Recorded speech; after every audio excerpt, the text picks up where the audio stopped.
അപ്പോൾ മക്കളെ നമ്മൾ നമ്മൾ ചെമ്പല്ലി പൊരിച്ചതിൻ്റെ ബാക്കി കറി വയ്ക്കാൻ പോവുകയാണ്. ഇത് ചെമ്പല്ലി വൃത്തിയാക്കിയതായിരിക്കണം കേട്ടോ. ഇനി നമ്മളപ്പോൾ അതിലേക്കുള്ള ചേരുവകൾ പറയാം. ഇപ്പോൾ ഇതിൽ വാങ്ങിക്കുന്നത് ഇങ്ങോട്ട് തക്കാളി മുറിച്ച് വാട്ടണം. ഒരു തക്കാളി മുറിച്ച് വാട്ടുന്നു. നമ്മൾ ചെമ്പല്ലി പൊരിച്ച നല്ലതാണ്.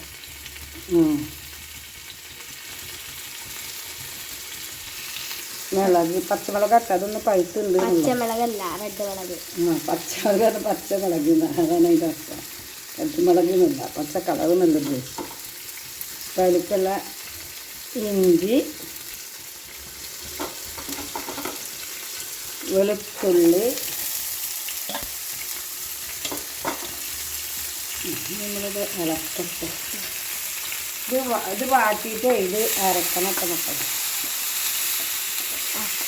എനിക്ക് മതിയൊരു വാട്ടി മക്കളെ. എൻ്റെ കയ്യുണ്ട് ഇതിൽ ചെറുള്ളി അരിഞ്ഞിട്ടുണ്ട്. അതിൻ്റെ പകുതി കഷ്ണം കേട്ടോ.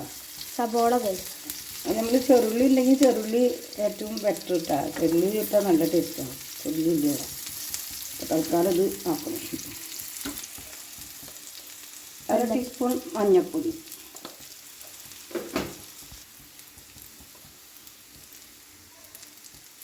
1 teaspoon Kashmiri chilli powder, 1 teaspoon മല്ലിപ്പൊടി,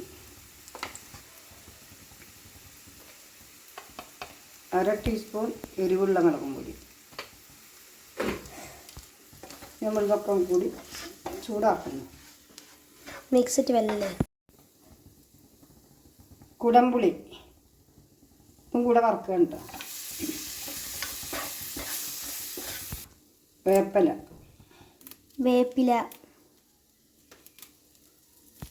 അപ്പോൾ മക്കളെ ആദ്യം നമ്മൾ അരപ്പൊക്കെ അതിൽ ഒഴിക്കണം കേട്ടോ.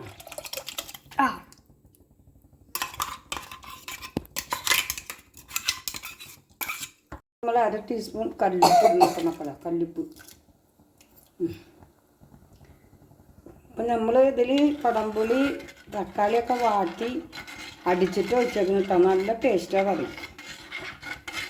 ഇത് തിളച്ച് ഒരു പരുവാകട്ടെ. അപ്പം നമുക്ക് ഇതിൽ മീനിടാം കേട്ടോ.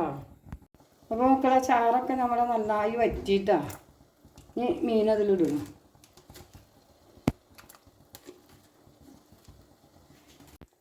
അപ്പോൾ മക്കളെ നമ്മുടെ മീനൊക്കെ വെന്ത് ചാറൊക്കെ വറ്റിയിട്ടാണ് കണ്ട. നമ്മളിതിൽ കുറച്ച് പച്ച വെളിച്ചെണ്ണ വറ്റിക്കും കേട്ടോ. നമ്മൾ ഗ്യാസ് ഓഫാക്കിയിട്ടാണ്. ഇനി നമ്മളിതിൽ പച്ച വെളിച്ചെണ്ണ വറ്റിക്കണം. അപ്പോൾ നമ്മളിതിൽ പച്ച വെളിച്ചെണ്ണ വറ്റിക്കണം കേട്ടോ മക്കളെ.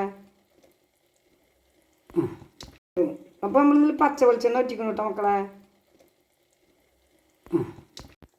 അപ്പോൾ മക്കളെ നമ്മുടെ മീനൊക്കെ വെന്ത് ചാറൊക്കെ വറ്റിയിട്ടാണ് കണ്ട.